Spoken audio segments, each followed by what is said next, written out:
I'd like to share with you a recent lesson learned and client experience that may also save you a bit of heartache. You're listening to the PHEC podcast, episode 371. The field of public health is so broad, overlapping multiple industries.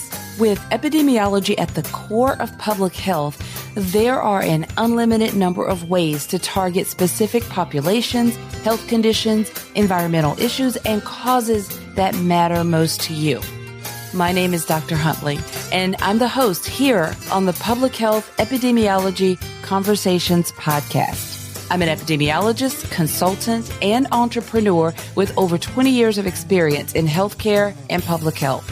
On this podcast, my guests and I engage in conversations that demonstrate the importance of public health and epidemiology across a variety of industries, helping you think outside the box and inspire greater positive impact in communities around the world.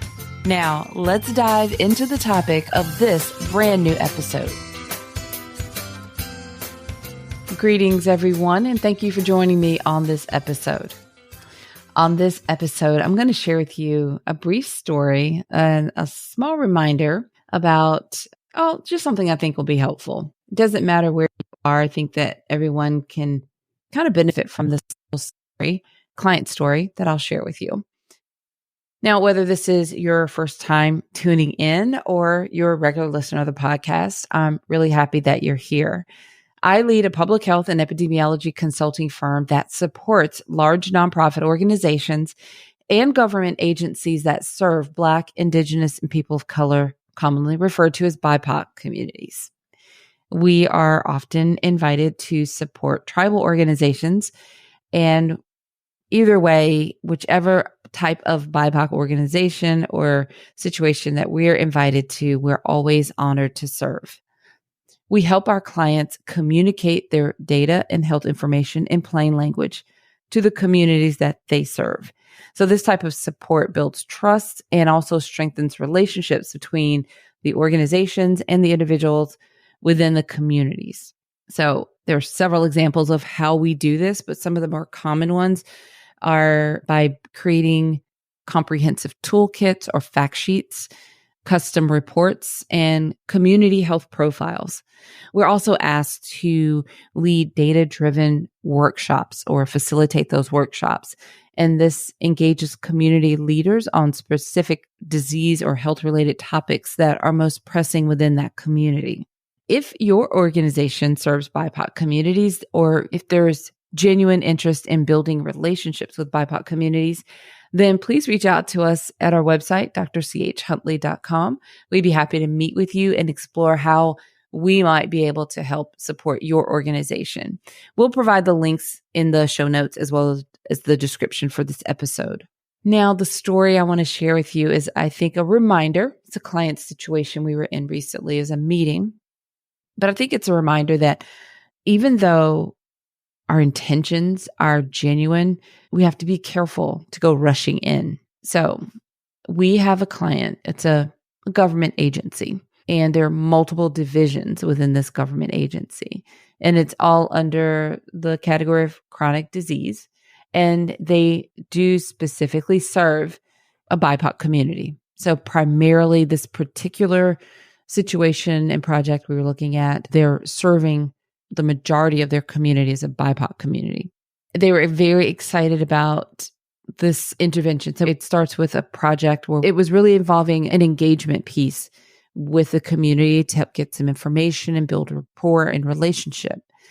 So our client was extremely excited. The people within that represented this department all had the best intentions and the best heart to serve without a doubt. That's what we refer to and what I refer to when I say those government agencies that are genuinely interested in building relationship with BIPOC communities. Well, this client is that example, genuinely interested.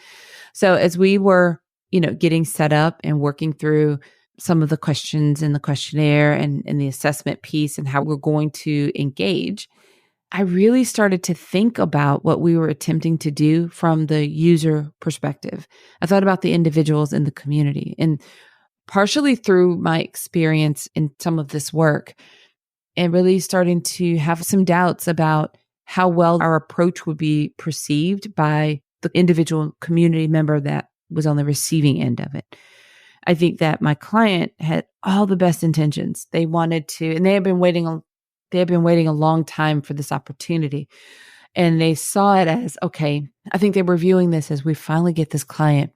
We need to ask all the questions and get everything we can get out of them, as if they wouldn't have the opportunity to get in front of them again.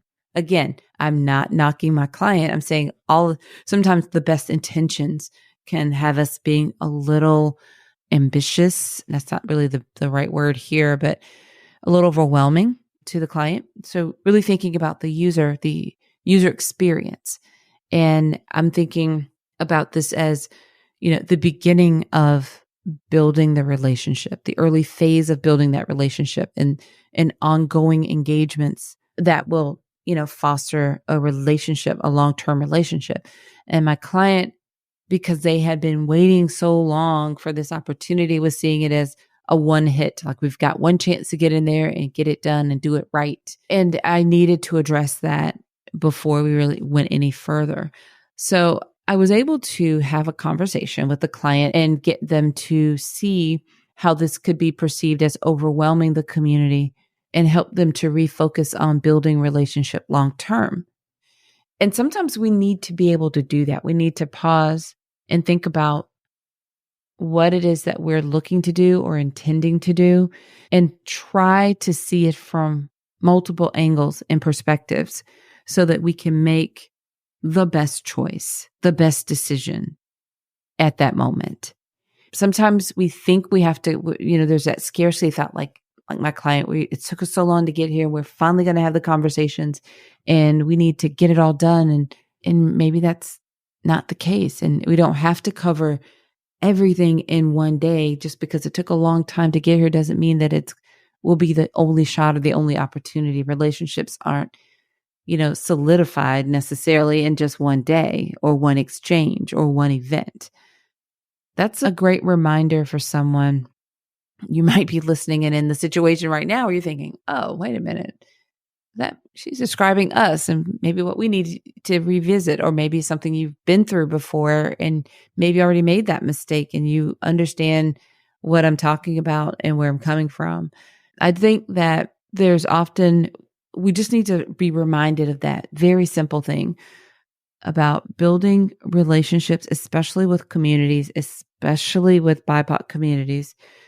It takes time. We need to be thinking and approaching our relationship building with our communities as a long-term relationship commitment, and seeing it through and making sure that whatever it is that we are planning to do, whatever that event is, that exchange, that engagement, has the community member, the user experience as the highest priority, so that we're making decisions that are best for the community, for the individuals that we are engaging with and looking and intending to build relationship with. So that is hopefully something that you can remember and, take to your internships, take to your practicum experiences, take to your research. Absolutely incorporate with your research, because we don't want to encourage this one-time thing. Let me get everything I need, get you answer my questions, and then run away and disappear. Like we've by now should have learned that is not how we want to approach research, especially in BIPOC communities. And implementing any type of program, we want to think about relationships long-term, not just the short-term attached to the funding cycle, but long-term, real true relationship building and that user experience, so that, it's a win-win situation. Not only is it a great experience for the community building relationship, but you're going to get more valuable responses, feedback, data to go along to continue to improve and develop programs that are long-lasting, sustainable. All right. Does that help? I hope so. It definitely was a light bulb moment for us as we were processing through this in real time.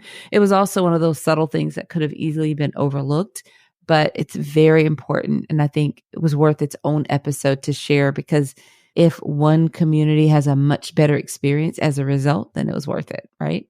Okay. Well, if you happen to be in a situation where your organization, like I said earlier, serves BIPOC communities, and you could benefit from having support on the engagement piece, building relationships, building rapport, then reach out to us. We would be happy to discuss how our organization may be able to support yours.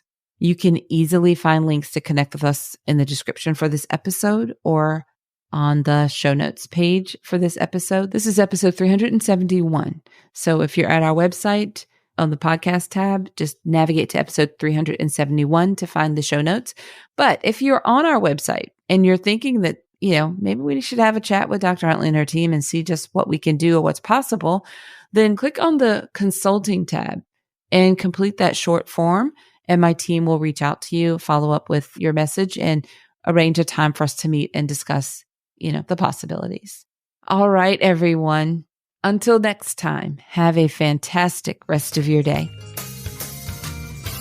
Thank you for listening to the Public Health Epidemiology Conversations podcast.